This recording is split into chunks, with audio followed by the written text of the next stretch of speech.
We got Desert Storm, the ground war, day 1. I just reacted to the air war the other day. If you guys want to check it out, it's on my channel already. Right, let's jump straight into this, man.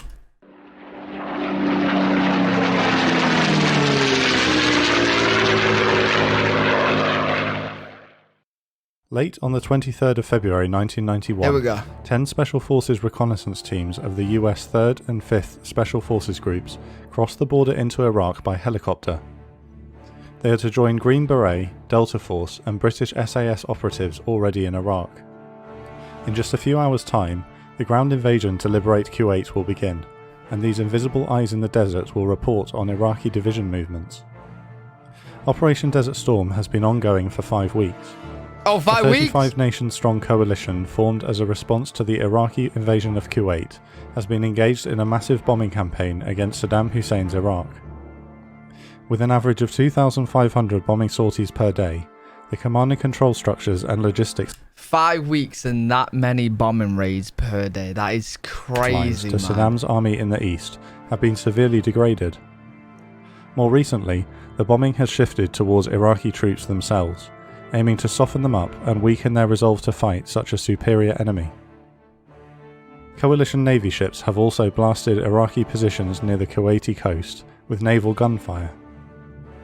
President George H.W. Bush issues a final ultimatum to Saddam Hussein: leave Kuwait by 8 PM on the 23rd of February or face a ground invasion. Oh, wait, so they gave them like a deadline before the air war?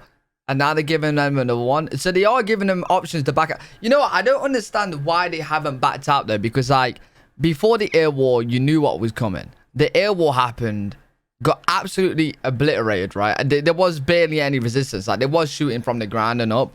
But barely anything from what the video was showing, right? And now this, you're giving another deadline. Why would you not just back out? Like the ultimatum preceding the air campaign, you know what's coming. No bluff. And G-Day, the beginning of the ground invasion, is scheduled to begin at 4 AM on the 24th. They have to be more ready for General this, surely. Norman Schwarzkopf, Commander-in-Chief of Coalition Forces, arrives at Central Command in Riyadh.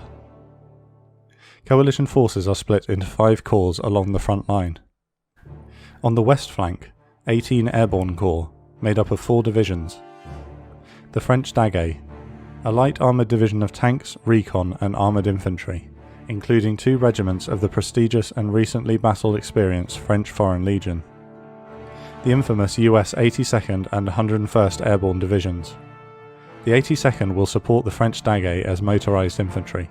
The 16,000 paratroopers of the 101st will ride into battle with 350 helicopters.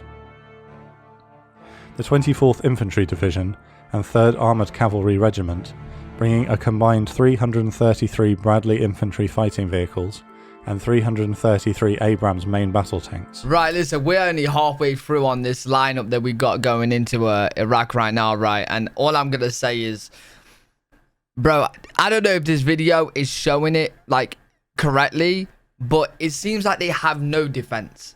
We're gonna get into the video. We're gonna see if they do. But the air one, there was barely any defense, right? They were shooting from the ground, but that's bringing about it. Armoured capability to 18 Corps.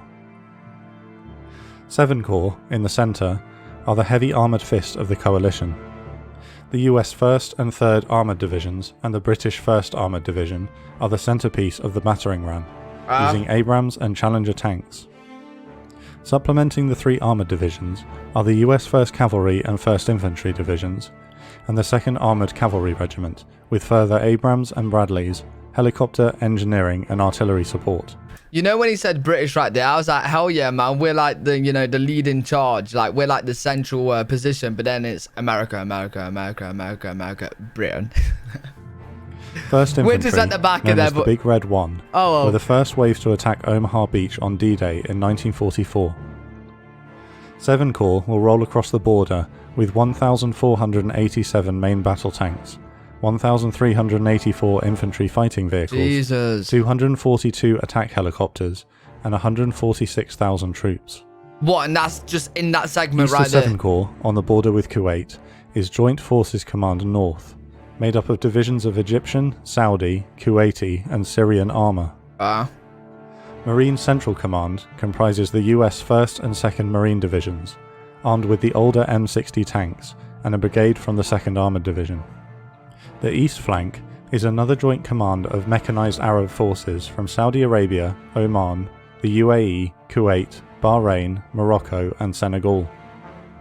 With the Iraqi Air Force neutralized, overwhelming air power can be brought to bear with many hundreds of coalition strike and close air support aircraft ready use to them as well. react at a moment's notice. Coalition ground forces number nearly 700,000. The Iraqi military coalition ground forces number nearly 700,000. Aye. The Iraqi military can't boast such firepower.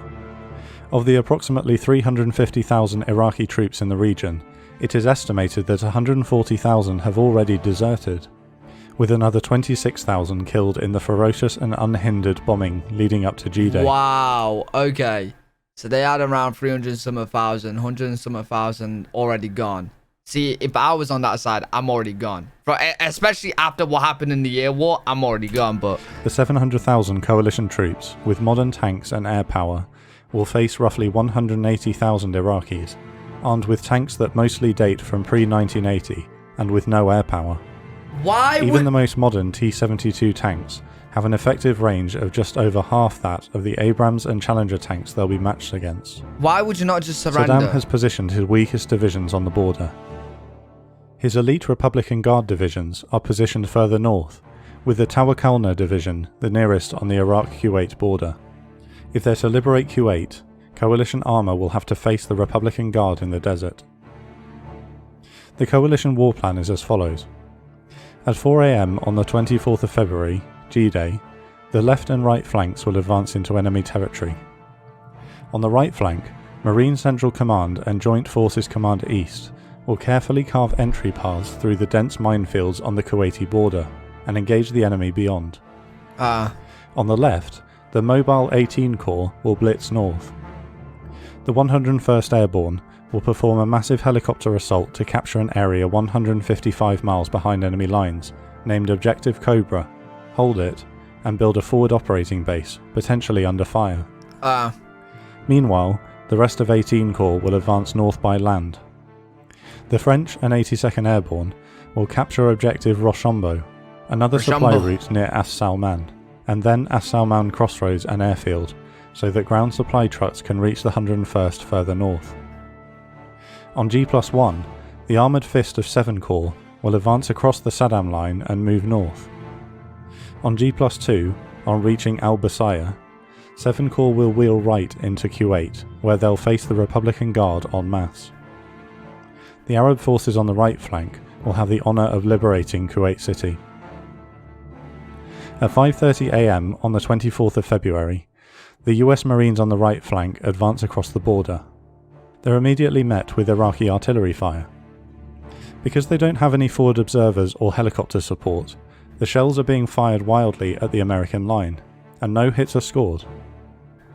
To cover their advance, Marines... I already know what's coming, man. They're going round, they're going forward. They've not even hit anything yet when you got a whole entire line coming. You got no helicopter support. Marine artillery returns fire with 140 artillery pieces and 9 multiple launch rocket artillery systems. Pairs of Marine jets bomb the enemy positions every 7.5 minutes. A deadly display of superior firepower pounds the Iraqi positions, and they very soon crumble for no US loss. In just 30 minutes, the Marine... What is like the stat on that? Like, how big is this location here? Like, I'm talking about how many, thousands do they have there? How many thousand troops do they have there? Because for you to lose that many and lose that place, and you've not taken any of the opposition, you're not done anything really.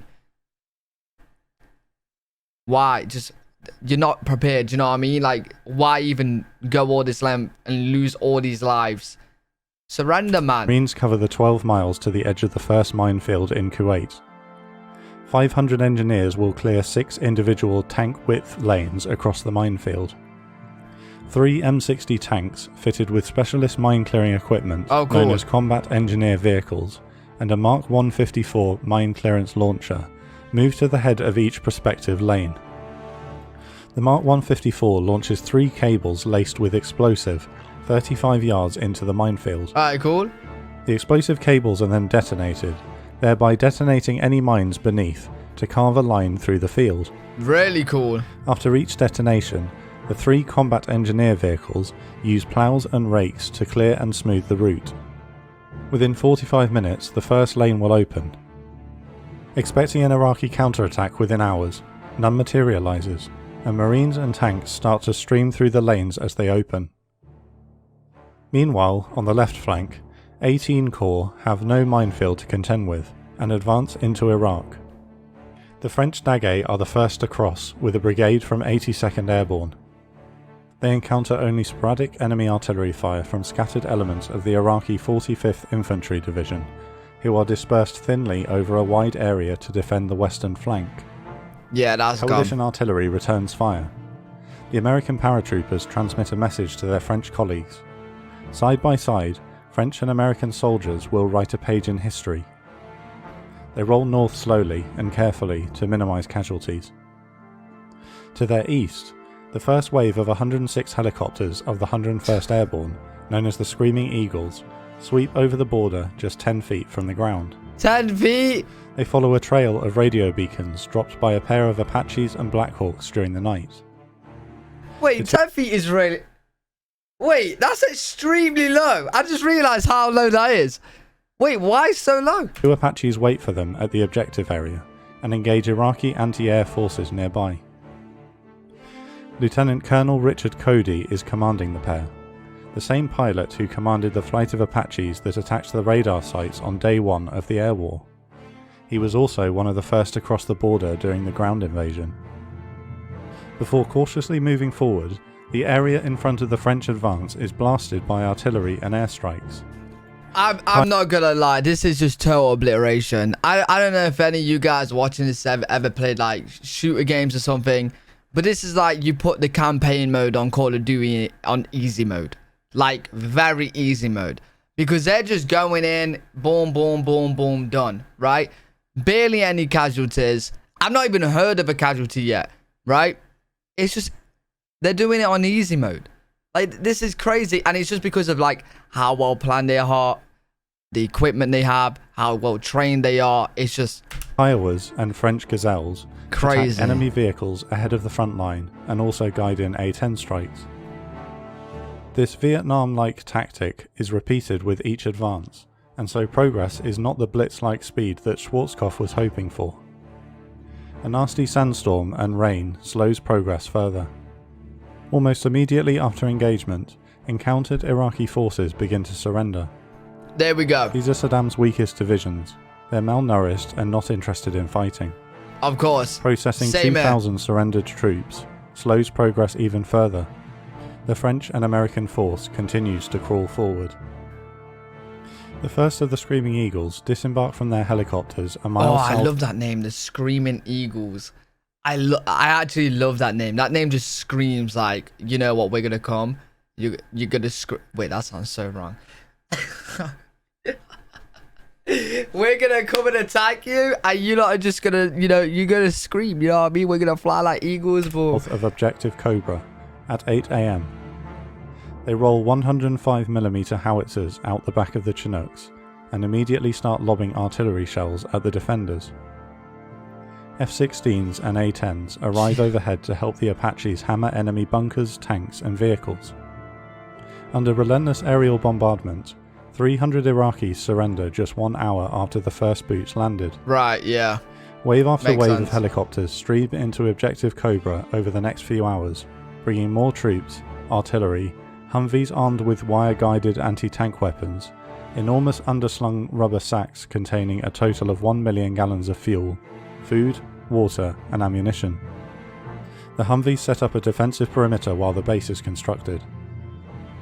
To the south, the French and 82nd arrive at the area of land known as Objective Rochambeau, at midday having met almost no opposition but sporadic artillery and mortar fire en route. They're all leaving. I'm telling French you, I'll be gone as move in well. from the west and destroy 12 bunkers, 1 tank, 5 armoured personnel carriers and 8 trucks.